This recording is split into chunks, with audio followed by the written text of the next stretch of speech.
गावाची जात आहे, ही देवगाव गावाची जात आहे। बांधावर झाड त्याला साग म्हणतात, डोळ्यातल्या अन्याला राग म्हणतात, तर मुरबाड तालुक्यातल्या देवगाव गावाला पारमार्थिक कार्याचा वाघ म्हणतात। खरं तर आज योगायोग आहे। अंजनीच्या सुता तुला रामाचं वरदान, एक मुखानं बोला बोला जय जय हनुमान।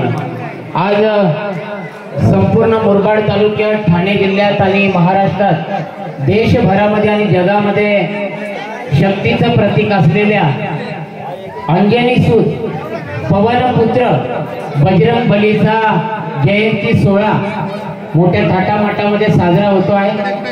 आणि तसाच तो आपल्या मुरबाड तालुक्यातल्या देवगाव गावामध्ये सुद्धा साजरा होतो आहे।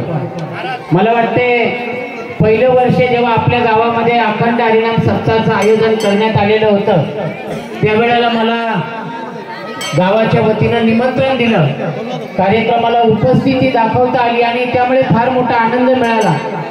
दुसऱ्या वर्षी सुद्धा भरतदळवी युवा विकास मंच मुरबाड विधानसभा, जे मुरबाड, कल्याण, बदलापूर भागामध्ये